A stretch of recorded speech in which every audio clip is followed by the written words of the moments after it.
Every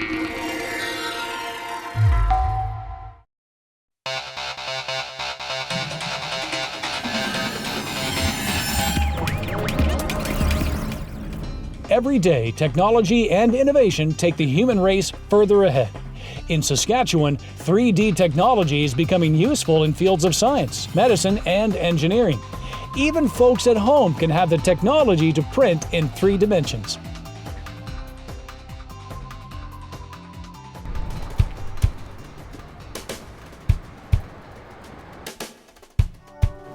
Hello and welcome to another edition of maxTV magazine. I'm your host, Brad Grass, and today's episode is all about 3D technology in Saskatchewan, which is why we're here today at the Regina Public Library at the Regent Place branch. Mary Lou Vandebon? Oh, hey, are you Brad? Yes, I am. Welcome to the library. Well, thanks for having us here today. Mary Lou is one of the many programmers for the Regina Public Library involved with 3D printing and 3D printing technology, but I have to ask Mary Lou, why 3D printers at the library? Well, Regina Public Library is committed to offering patrons access to tools for digital literacy. We're really lucky here in Regina. Our library system is always looking to what's next. So I imagine the 3D printer is pretty busy. Can it print just about anything you want to? Well, it sure prints a lot of stuff, and our main printer where we print patron jobs, it is running all the time. But you know, I have another printer here. Do you want to go check it out? I would love to. Okay. Let's go.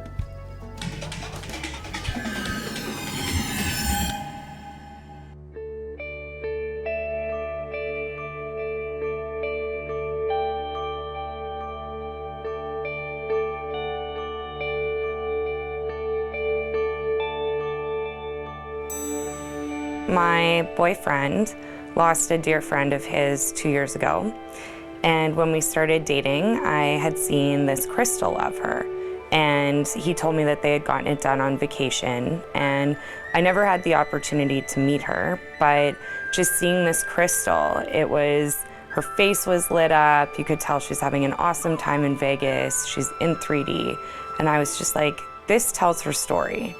I don't know her, but I feel like I know how she felt in that moment.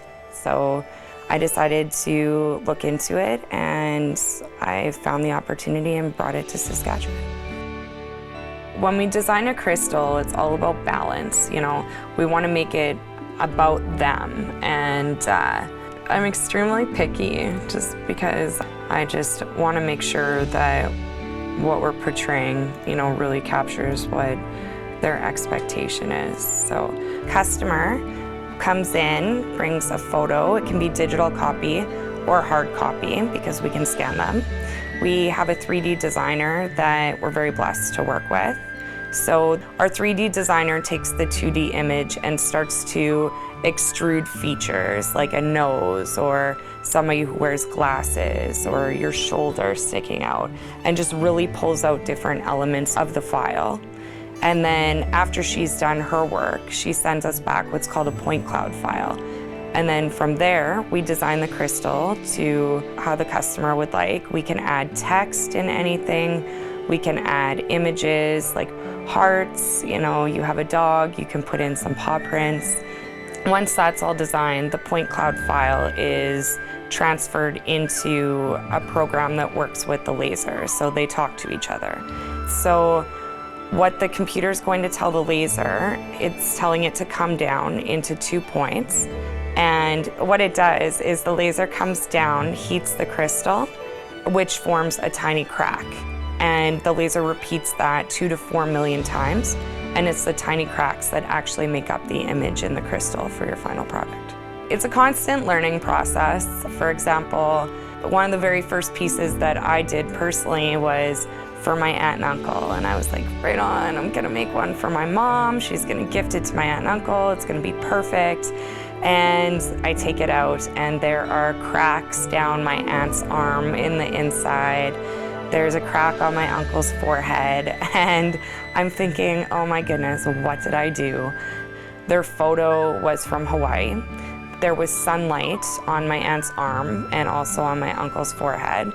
And any type of hot spot like that, the laser is going to over focus on it, which can cause a crack. So in order to prevent that, we need to double check the photos and make sure that all of those hot spots are toned down to ensure that there's no cracking. So, I mean, there's challenges like that on every single piece, and we don't know until we print something, but we make sure that it's perfect before we send anything out of here.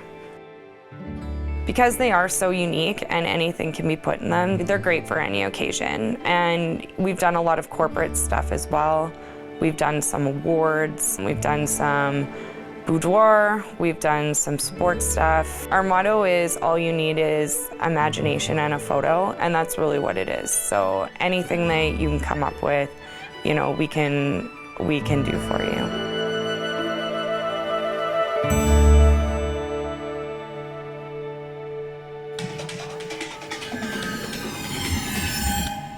Mary Lou, I thought that I needed some sort of a tech degree to print something in 3D, but I don't.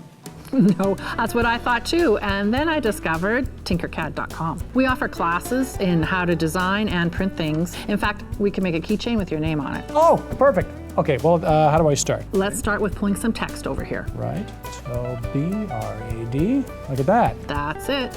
All right, so this is a good start. All right, now eventually what we want to do here is we want to join these letters together, right? Yeah, and we need to add a loop for the keychain part. So that's our next step. Well, let's get started. Okay.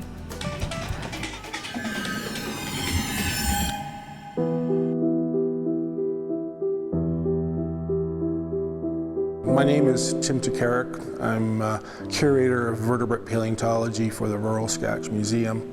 And one of the reasons why the Royal Saskatchewan Museum is here in East End is that about 65% of our fossil resources come from the southwest Saskatchewan.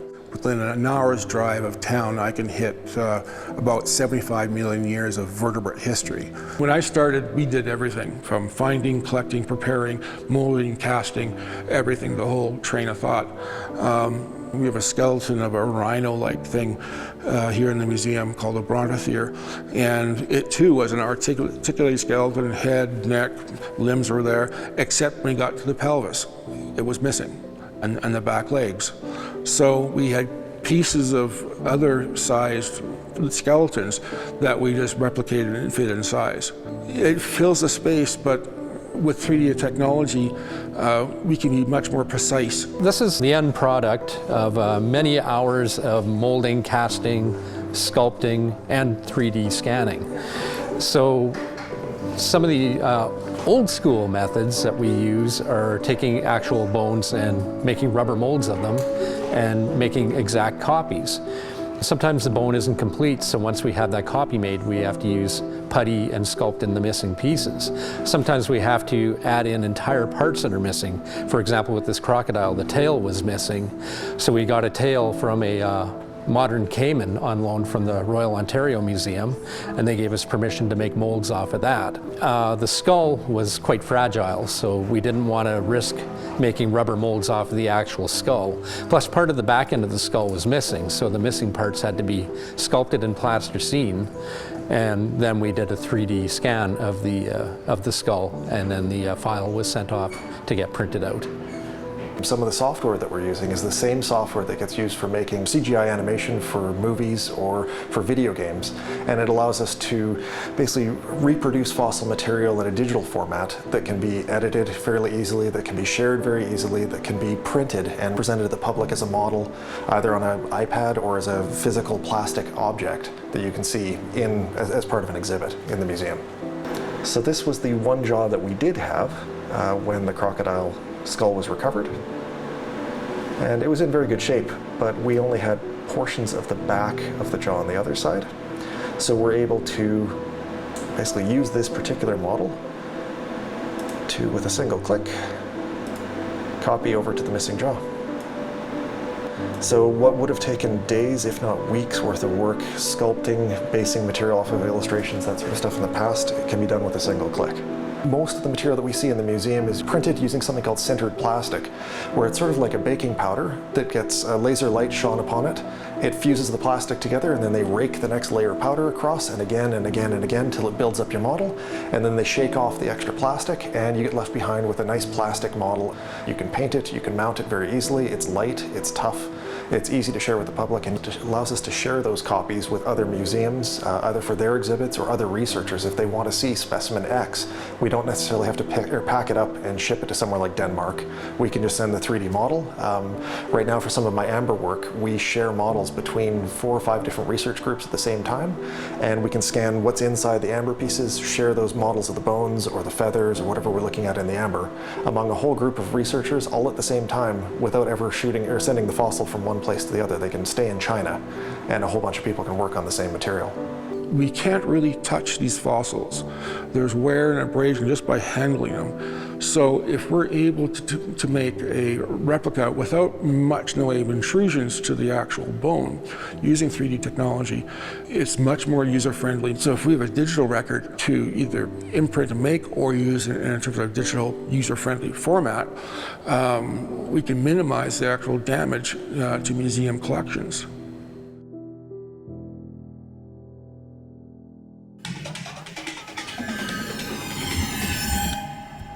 That's looking pretty good, Brad. Now, we're just about ready to print this off. I noticed you brought some items that have already been printed off from the 3D printer. This is amazing. Bust the whole 9 yards. I know, so much detail. And this is so light. Oh, that's because it's not solid. So if you did a cross-section of this, I mean, this is what it would look like. Absolutely. There's a couple of reasons that these kinds of print jobs are designed with this type of fill. One is that they're much lighter, which makes them quite a bit less money to print because you pay by weight. But also, the honeycomb design is much stronger than the solid piece of fill. Get out. Yeah, well, that's part of the magic of physics. Amazing. Okay, so now if we want to print this out, anybody can design, but if you actually want to move forward and print, you actually have to take an orientation class. That's right. Here at the library, to be able to upload your print designs to our website, we need you to take an orientation class first, so you can just learn about what kind of format your file needs to be in, the kinds of things we will and won't print, things like that. Okay, well, can we print this one off right now? Start by clicking export. All right.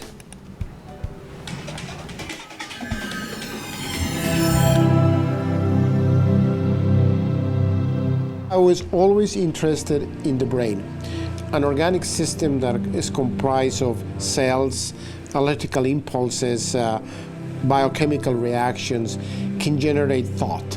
And of course, I also wanted to be able to help people as being a surgeon. So that's what I do. I have one leg on the clinical realm, so I operate on patients, I do surgery, but I also do research, trying to understand not only the way the brain functions, but how to repair the brain.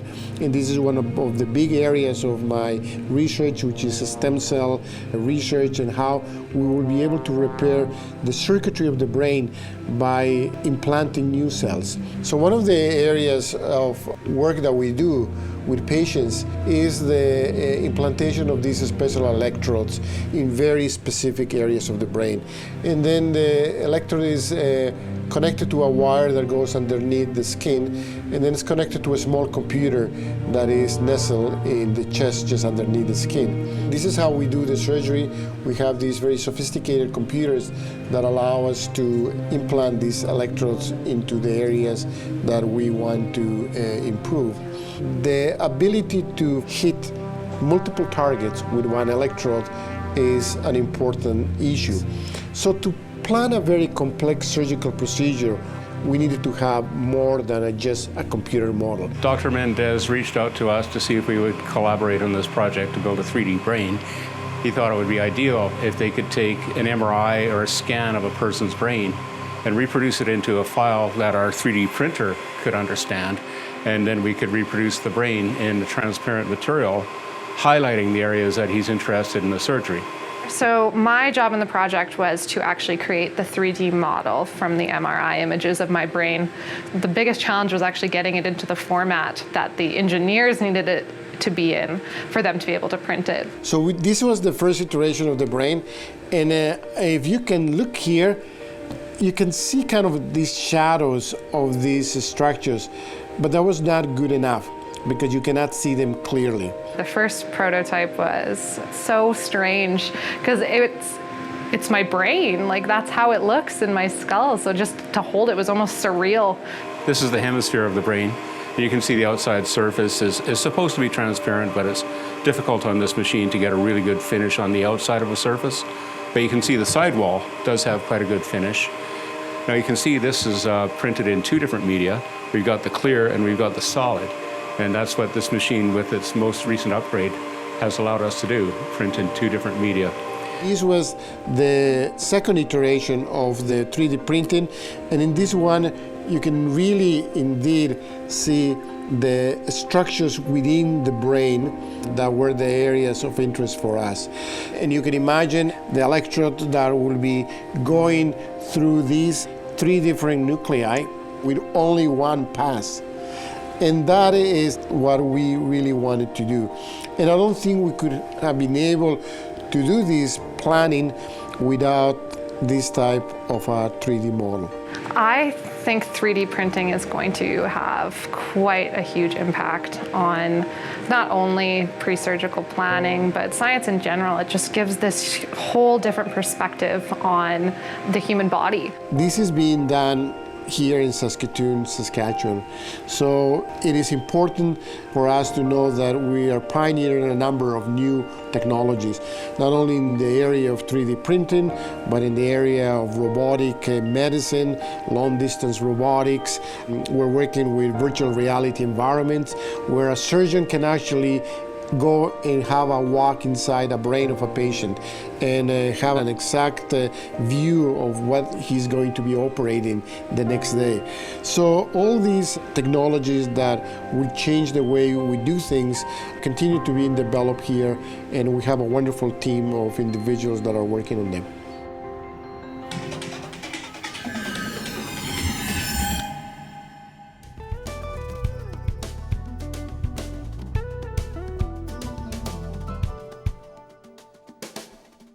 Brad, I think it's time to take your print job out. Okay. Kind of sticks there a little bit. Look at that. Isn't that so cool? It sure is. So all the print jobs always print on a base like this, the raft. So go ahead and just snap that off. Oh, I see. Oh, oh, that is so cool. Yeah, I don't think you're going to be losing your keys with that keychain. I don't think so.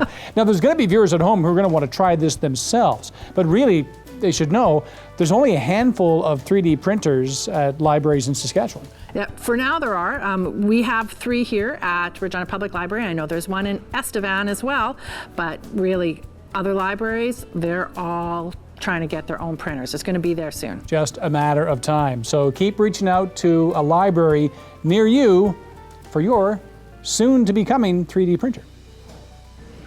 Way to go, Brad. Looks great.